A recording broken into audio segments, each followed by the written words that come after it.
صدقہ فطر کے تعلق سے کچھ باتیں بیان کی گئی۔ ابھی صدقات نفلی صدقات بہت ساری چیزیں نفلی صدقے میں شامل ہوتی ہیں۔ ایک حدیث میں تو آیا، حضور صلی اللہ علیہ وسلم نے ارشاد فرمایا الحمدللہ کہنا صدقہ ہے، سبحان اللہ کہنا صدقہ ہے، لا الہ الا اللہ کہنا صدقہ ہے، بھلائی کا حکم دینا صدقہ ہے، برائی سے روکنا یہ سب صدقہ ہے۔ ویسے حضور صلی اللہ علیہ وسلم نے الگ الگ انداز میں ارشاد فرمایا۔ ایک حدیث پاک میں آیا حضرت ابو ہریرہ رضی اللہ تعالی عنہ ارشاد فرماتے ہیں کہ حضور اقدس صلی اللہ علیہ وسلم نے ارشاد فرمایا، بندہ کہتا ہے میرا مال ہے میرا مال ہے، اور اسے تو اس کے مال سے صرف تین ہی قسم کا فائدہ ہے۔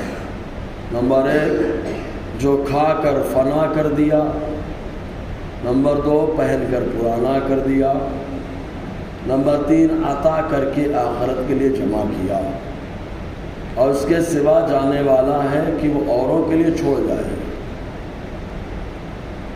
عبداللہ ابن مسعود رضی اللہ تعالی عنہ سے روایت ہے، حضور صلی اللہ علیہ وسلم ارشاد فرماتے ہیں، تم میں کون ہے کہ اسے اپنے وارث کا مال اپنے مال سے زیادہ پیارا ہے؟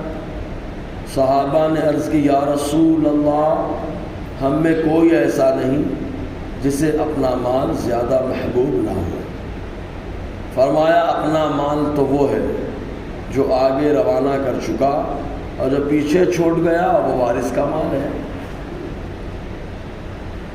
امام بخاری رحمۃ اللہ علیہ حضرت ابو ہریرہ رضی اللہ تعالیٰ عنہ سے روایت کرتے ہیں کہ حضور صلی اللہ علیہ وسلم نے فرمایا، اگر میرے پاس احد برابر سونا ہو تو مجھے یہی پسند آتا ہے کہ 3 راتیں نہ گزرنے پائیں اور اس میں کا میرے پاس کچھ رہ جائے۔ ہاں اگر مجھ پر دین ہو تو اس کے لیے کچھ رکھ لو، یعنی اتنا احد کے پہاڑ کے برابر بھی سونا ہو تو 3 دن کے اندر اندر راہ خدا میں سب دے ڈالوں، میرے پاس کچھ نہ رہنے پائے۔ ہاں اگر قرضہ ہو تو قرضے کے لیے نکال لو، قرضہ ادا کرنا ہو۔ ایک حدیث پاک میں آیا، حضور صلی اللہ علیہ وسلم نے فرمایا، کوئی دن ایسا نہیں کہ صبح ہوتی ہے مگر 2 فرشتے نازل ہوتے ہیں، اور ان میں ایک کہتا ہے اے اللہ خرچ کرنے والے کو بدلہ دے، دوسرا کہتا ہے اے اللہ روکنے والے کے مال کو ہلاک کر دے۔ حضرت اسماء بنت ابو بکر رضی اللہ تعالی عنہا سے حضور صلی اللہ علیہ وسلم نے فرمایا، خرچ کر، شمار نہ کر کہ اللہ تعالیٰ شمار کر کے دے گا، اور بند نہ کر کہ اللہ تعالیٰ بھی تجھ پر بند کر دے گا۔ کچھ دے جو تجھے استطاعت ہو، مطلب خرچ کر اور شمار مت کر کہ اگر شمار کر کے دو گے تو اللہ تعالیٰ شمار کر کے دے گا، بند مت کر کے اللہ تعالیٰ تجھ پر بند کر دے۔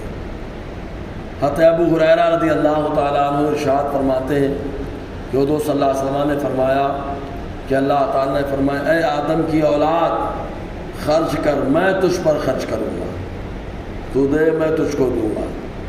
ابو امامہ باہلی رضی اللہ تعالیٰ عنہ سے روایت ہے، حضور صلی اللہ علیہ وسلم نے ارشاد فرمایا، اے آدم کی اولاد بچے ہوئے کا خرچ کرنا تیرے لیے بہتر ہے، یعنی جو اپنی ضرورت سے بچ جائے وہ خرچ کرنا تیرے لیے بہتر ہے، اور اس کا روکنا تیرے لیے برا ہے۔ اور بقدر ضرورت روکنے پر ملامت نہیں، اور ان سے شروع کر جو تیری پرورش میں ہے۔ یعنی جب صدقے کی بات آتی ہے تو ہم عام طور سے غریب تلاش کرتے ہیں کہ غریب مل جائے تو اس کو دیا جائے، حالانکہ سب سے بہتر صدقہ یہ ہے کہ آدمی اپنے گھر والوں پہ خرچ کرے، بچوں پہ خرچ کرنا یہ بہترین صدقہ ہے، بیوی کے اوپر خرچ کرنا بہترین صدقہ ہے، ماں باپ کے اوپر خرچ کرنا بہترین صدقہ ہے۔ اسی کو اس حدیث سے بتایا گیا، حضور نے کیا فرمایا، ان سے شروع کر جو تیری پرورش میں ہے۔ تو یہ ہماری پرورش میں، ہماری کفالت میں ان کے اوپر خرچ کرنا یہ بھی صدقہ ہے۔ ہم جو کما کے لا کے بیوی کو کھلائیں، بچوں کو کھلائیں، ہر لقمے میں اللہ تعالیٰ صدقے کا ثواب عطا فرماتا ہے، ہر لقمہ صدقہ بنتا ہے۔ ایک حدیث پاک میں آیا حضرت ابو ہریرہ رضی اللہ تعالیٰ عنہ ارشاد فرماتے ہیں کہ حضور صلی اللہ علیہ وسلم نے فرمایا، کنجوس اور صدقہ دینے والے کی مثال ان دو شخصوں کی ہے جو لوہے کی زرہ پہنے ہوئے، لوہے کی جیکٹ پہنے ہوئے، جن کے ہاتھ سینے اور گلے سے جکڑے ہوئے۔ تو صدقہ دینے والے نے جب صدقہ دیا تو جکڑا ہوا تھا، صدقہ دیتے ہی وہ کشادہ ہو گیا۔ اور کنجوس جب صدقہ دینے کا ارادہ کرتا ہے، ہر کڑی اپنے جگہ کو پکڑ لیتی ہے اور کشادہ کرنا بھی چاہتا ہے تو کشادہ نہیں ہوتی ہے۔ ایک روایت میں یوں آیا جس کے راوی حضرت جابر رضی اللہ تعالی عنہ ہے، فرماتے کہ حضور صلی اللہ علیہ وسلم نے فرمایا، ظلم سے بچو کہ ظلم قیامت کے دن تاریکیاں ہیں، یعنی اندھیرا ہے۔ ظلم کا انجام اندھیرا ہی ہے۔ بخل سے بچو، بخل یعنی کنجوسی، کہ بخل نے اگلوں کو ہلاک کیا، اسی بخل نے انہیں خون بہانے اور حرام کو حلال کرنے پر آمادہ کیا۔ ایک روایت میں آیا حضرت ابو ہریرہ رضی اللہ تعالیٰ عنہ سے روایت ہے، ایک شخص نے عرض کی، یا رسول اللہ، کس صدقے کا ثواب زیادہ ہے؟ فرمایا، اس کا جو صحت کی حالت میں ہو، یعنی بیماری کے ٹائم پہ، انتقال کے ٹائم پہ تو ہر کوئی کرتا ہے، صحت کے ٹائم پہ کرو، یہ سب سے بہترین صدقہ ہے۔ اور صحت کی حالت میں اور لالچ ہو، محتاجی کا ڈر ہو، توانگری مالداری کی آرزو، یہ نہیں کہ چھوڑ رہے ہو، جب جان گلے کو آئے تو کہے کہ اتنا فلاں کو، اتنا فلاں کو، اتنا فلاں کو دے دے۔ ایک روایت میں آیا حضرت ابو ذر غفاری رضی اللہ تعالی عنہ کہتے ہیں کہ حضور صلی اللہ علیہ وسلم کی خدمت میں حاضر ہوا۔ حضور صلی اللہ علیہ وسلم کعبہ معظمہ کے سائے میں تشریف فرما تھے۔ مجھے دیکھ کر، یعنی حضرت ابو ذر غفاری کو دیکھ کر فرمایا، قسم ہے رب کعبہ کی، وہ ٹوٹے میں ہیں، یعنی وہ ہلاکت میں ہیں۔ میں نے عرض کی، میرے ماں باپ حضور پر قربان، وہ کون لوگ ہیں؟ فرمایا، زیادہ مال والے۔ یہ مال بھائی جو ابو جہل کی طرح مال ہو، فرعون کی طرح مال ہو، نمرود کی طرح مال ہو، اور ابو بکر کی طرح مال ہو، عثمان غنی کی طرح مال ہو، تو مال کی بات یہ الگ ہے، مگر جو اس طرح اور اس طرح اور اس طرح کرے۔ ایک روایت میں آیا حضرت ابو ہریرہ فرماتے ہیں، حضور صلی اللہ علیہ وسلم نے فرمایا، سخی اللہ سے قریب ہے، جنت سے قریب ہے، لوگوں سے قریب ہے، جہنم سے دور ہے۔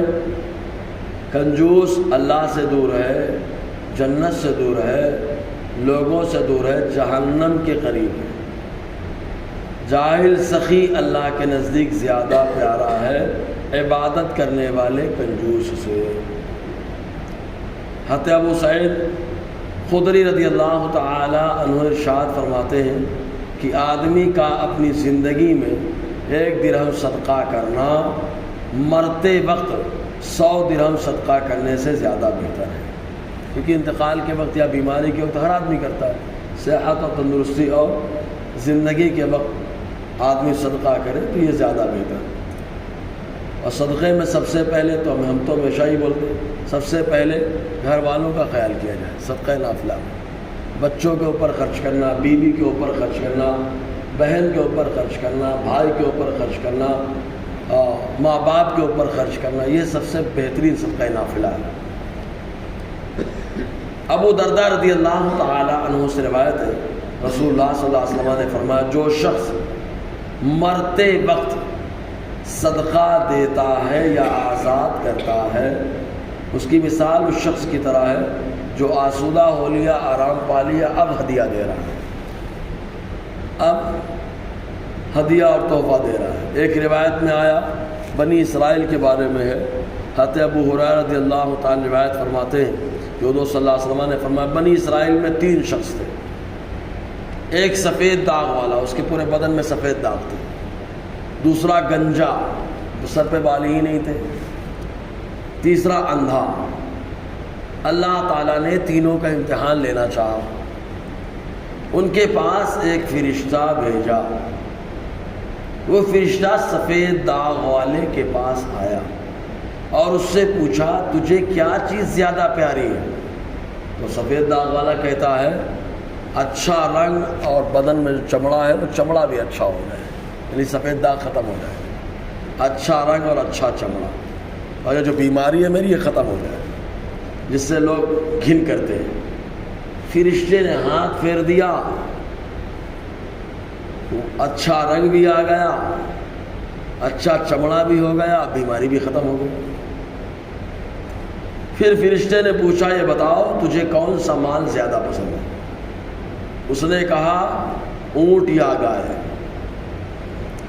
اسے 10 مہینے کی حاملہ اونٹنی دی اور کہا اللہ تعالیٰ تیرے لیے اس میں برکت دے۔ اتنا بولا، سفید داغ کے پاس داغ والے سے نکل کے اب گنجے کے پاس آیا جس کے سر پہ بال نہیں تھے۔ اس سے پوچھا تجھے کیا چیز زیادہ پسند ہے؟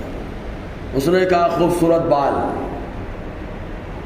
خوبصورت بال، اور یہ جو میری کنڈیشن ہے، حالت یہ ختم ہو جائے جس سے لوگ نفرت کرتے ہیں۔ فرشتے نے ہاتھ پھیرا، اللہ تعالیٰ نے اس کے سر پہ بال دے دیے۔ پوچھا کون سا مال زیادہ پسند ہے؟ اس نے کہا گائے۔ تو ایک گابھن اور حاملہ گائے دے دی اور کہا اللہ تعالیٰ تیرے مال میں برکت دے۔ سفید داغ والا ہو گیا، گنجا ہو گیا، اب وہاں سے نابینا کے پاس آیا۔ نابینا کے پاس آیا، اس سے پوچھا تجھے کیا زیادہ پسند ہے؟ تو نابینا کہتا ہے مجھے پسند یہ ہے کہ اللہ تعالیٰ میری نظریں واپس کر دے، نگاہیں واپس کر دے، روشنی آ جائے، میں لوگوں کو دیکھ سکوں۔ فرشتے نے ہاتھ پھیرا، اللہ تعالیٰ نے آنکھ کی روشنی عطا فرما دی۔ اور یہ حدیث بخاری اور مسلم دونوں میں ہے۔ ایک فرشتے کے ہاتھ میں اتنا پاور ہے کہ اگر پھیرتا ہے تو بیماری چلی جاتی ہے، پھیرتا ہے تو سر پہ بال آ جاتے ہیں، آنکھ میں پھیر دیتا ہے تو اللہ روشنی دے دیتا ہے۔ اور حدیث کے خلاصے سے معلوم یہ سارے فرشتے حضور کے امتی ہیں۔ جب ایک امتی کے ہاتھ میں اتنا پاور ہے تو مصطفیٰ کے ہاتھ میں کتنا پاور ہوگا؟ خالی سوچنے والی بات ہے، کتنا پاور ہوگا۔ اسی لیے اللہ فرماتے ہیں جن کو سوئے آسماں پھیلا کے جل تھل بھر دیے، صدقہ ان ہاتھوں کا پیارے ہم کو بھی درکار ہے۔ یہ ہاتھ اٹھا کے حضور نے پانی بھر دیا ایک دم، جی۔ پھر اندھے کی روشنی آ گئی۔ پھر پوچھا مال کون سا تجھے زیادہ پسند؟ اس نے کہا بکری۔ اس کو ایک حاملہ بکری دے دی اور دعا دی، اور دعا دینے کے بعد چلا گیا۔ اب ان دونوں کو اللہ تعالیٰ نے خوب مال سے نواز دیا۔ اب امتحان کے لیے فرشتہ آیا، پہلے سفید داغ والے کے پاس، اور جب سفید داغ والے کے پاس فرشتہ گیا تو سفید داغ والا کہاں رہا؟ اس کو سب ختم ہو گیا، فرشتہ سفید داغ والا بن گیا۔ اس کو سفید داغ ہو گیا، خوب ایک دم سفید داغ والا بن کر کے گیا اور اس سے کہا میں غریب آدمی ہوں، سفر میں ہوں، اسباب و وسائل ختم ہو گئے ہیں، مجھے میرے گھر پہنچنا ہے اور کوئی اسباب نظر نہیں آتے مگر اللہ کی مدد ہو یا تمہاری مدد مل جائے۔ اس اللہ کے واسطے جس نے تجھے خوبصورت رنگ دیا، اچھا چمڑا دیا، مال دیا، تجھ سے ایک اونٹ کا سوال کرتا ہوں جس اونٹ کے ذریعے سے میں سفر کر سکوں پورا۔ اس نے جواب دیا حقوق بہت ہیں، حقوق بہت ہے، مطلب میرے پاس بہت لوگوں کے حق ہے، بہت سارے لوگوں کو دینا رہتا ہے، میرے پاس کچھ نہیں۔ فرشتے نے کہا میں تجھے پہچانتا ہوں، کیا تو کوڑی نہ تھا؟ لوگ تجھ سے نفرت کرتے تھے، غریب نہ تھا، پھر اللہ تعالیٰ نے تجھے مال دیا۔ اس نے کہا میں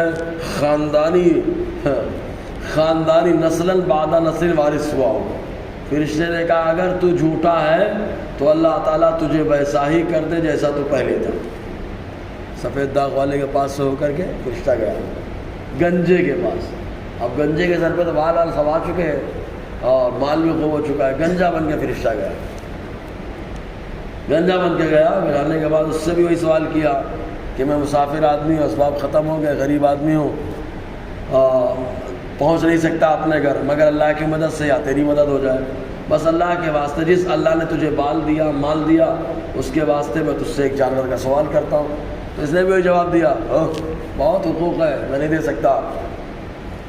تو اس نے کہا لگتا ہے میں، فرشتے نے کہا لگتا ہے میں پہچانتا ہوں تجھے، تو گنجا تھا نا، لوگ نفرت کرتے تھے، ارے نہیں گنجا ونجا نہیں تھا بھائی۔ تو فرشتے نے کہا اگر تو جھوٹ بولتا ہے تو ویسے ہی کر، اتنا بولا چلا گیا، دونوں کو ایسے ہی بول گئے۔ نابینا کے پاس آیا، وہی ساری باتیں کہیں اور ایک بکری کا سوال کیا۔ نابینا نے کہا میں اندھا تھا، اللہ تعالیٰ نے مجھے آنکھیں دی، تم جو چاہو جتنا چاہو، یہ بکریاں ہیں تم لے سکتے ہو، خدا کی قسم اللہ تعالیٰ کے لیے تو جو کچھ لے گا میں تجھ پر مشقت نہ ڈالوں گا۔ فرشتے نے کہا تو اپنا مال اپنے قبضے میں رکھ، اللہ تعالیٰ نے تم تینوں کا امتحان لیا، تیرے لیے اللہ کی خوشی ہے اور ان لوگوں کے لیے اللہ کی ناراضگی ہے۔ بہرحال انشاءاللہ اور بھی آگے مسائل بیان ہوں گے، اللہ تبارک و تعالیٰ ان مسائل کو عام کرنے کی توفیق عطا فرمائے۔ صدقہ فطر